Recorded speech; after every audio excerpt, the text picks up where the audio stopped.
Chapter 2 Quiz Review. Percents, decimals, and fractions.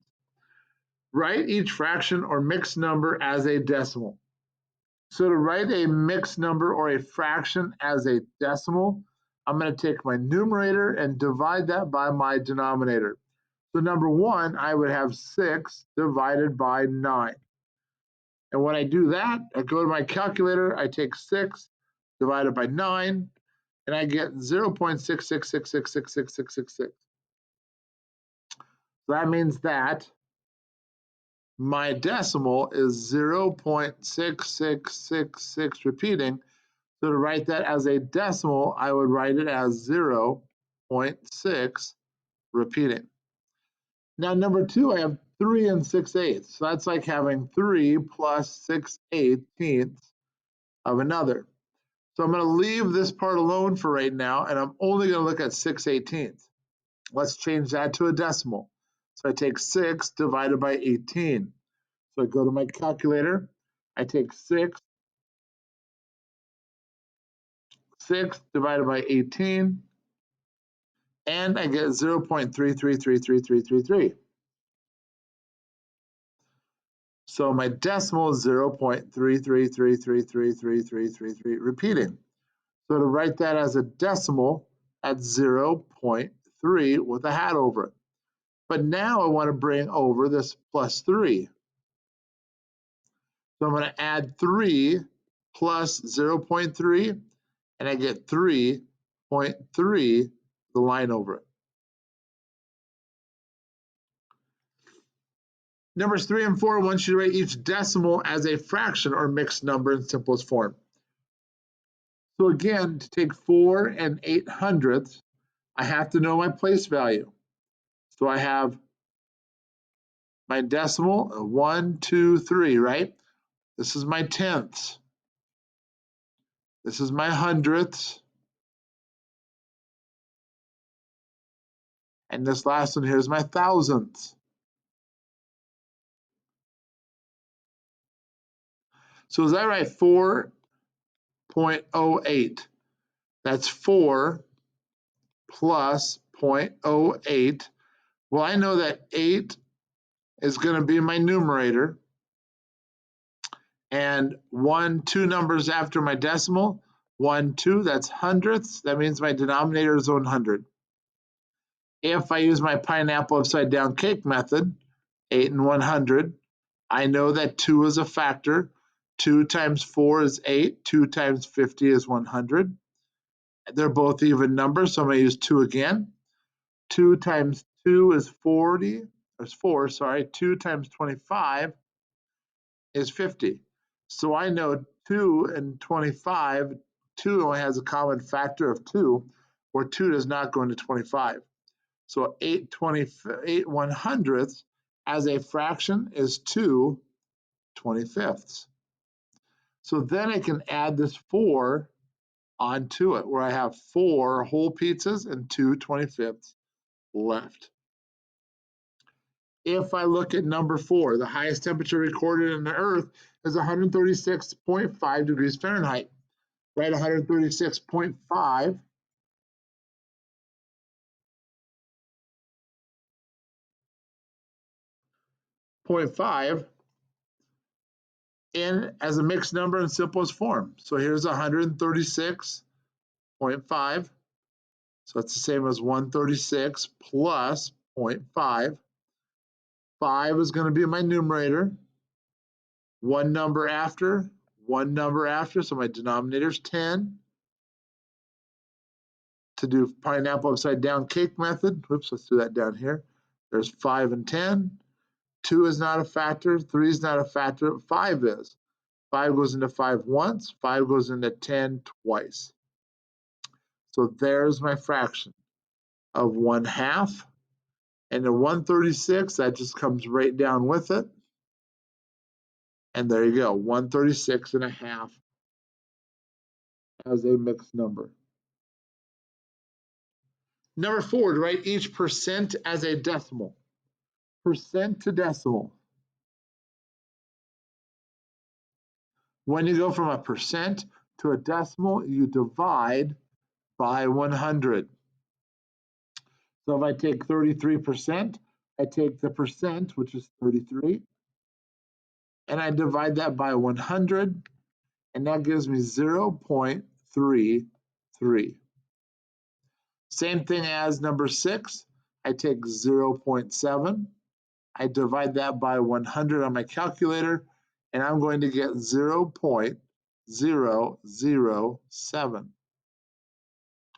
Now, when I look the other way, when I go from a decimal to a percent, I'm going to do the opposite. Decimal to a percent, I'm going to multiply by 100. So I took at number 7, I have 0.42. I multiply that by 100, and I get 42.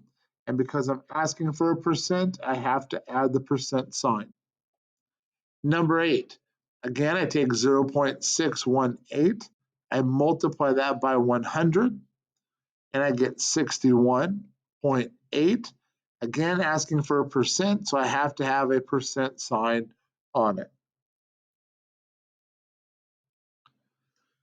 9 and 10, you have to write each percent as a fraction in simplest form. So when you go from a percent to a fraction,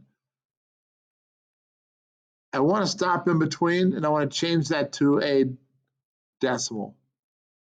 Then I can change that over to a fraction. So 13.7%, from percent to a decimal, I have to divide by 100. So I take this number and I divide it by 100. That gives me 0.157. To write that as a fraction then, I would take 157 over 1, 2, 3 numbers behind the decimal. So I have 1, 2, 3 numbers behind the decimal there. There's my answer, 157 over 1,000.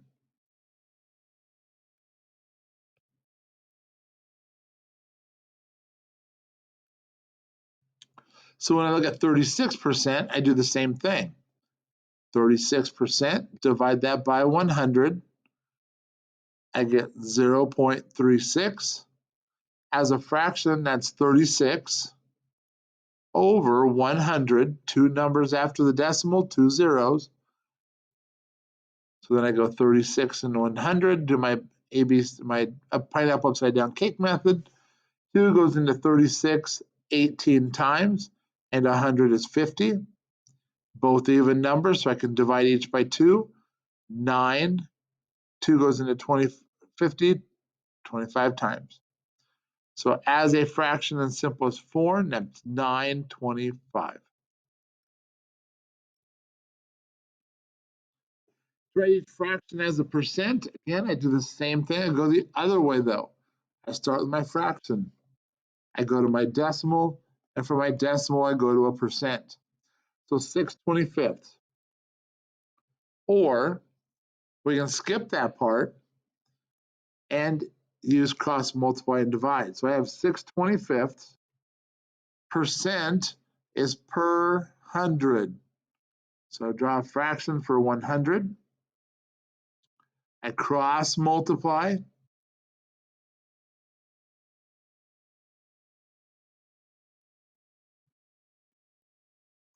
Which would be 600. And then divide by the only number left, which is 25. So if I go back to my calculator, I take 600 divided by 25, I get 24. So 6 would be 24%. Do the same thing with 6/8. 6 over 8 over 100. Cross multiply. 6 times 100 is 600. Divide that by the only number I have left, which is 8. 600 divided by 8 is 75. So I have 75%.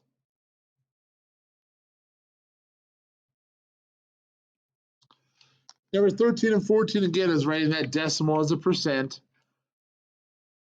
decimal to a percent, we are simply multiplying by 100.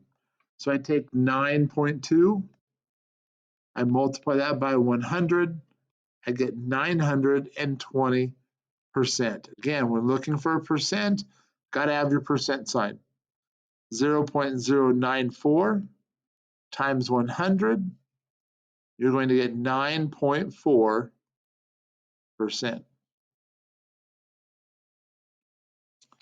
So number 15, you have to sort the fractions into appropriate bins by how they compare to 100%.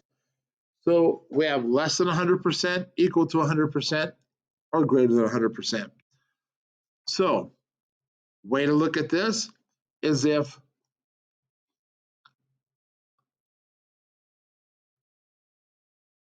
you have a larger numerator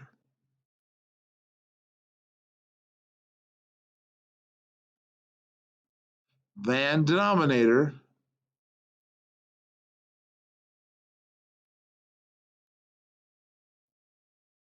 it goes here. If you have a smaller numerator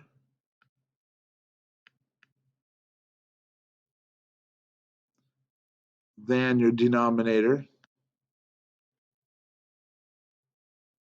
it goes here. If it's equal or the same number as the numerator and denominator, it goes here. So 31/14. So notice that 31 is greater than 14, so it has to be over here. It's going to be larger than 14% or 100%. 7/3. 7 is larger than 3, so it has to be greater than 100%. 4 and 4 are equal numbers, so that has to equal 100%. 21/23, 21 is less than 23, so that's less than 20 or less than 100%. 7/5. 7 is greater than 5, so 7/5 would be over here is greater than 100%. And 2/3, 2 is less than 3, so that is less than 100%. Hey, tomorrow is your Chapter 2 quiz. Good luck. Do your best on that quiz, and we'll see you next time.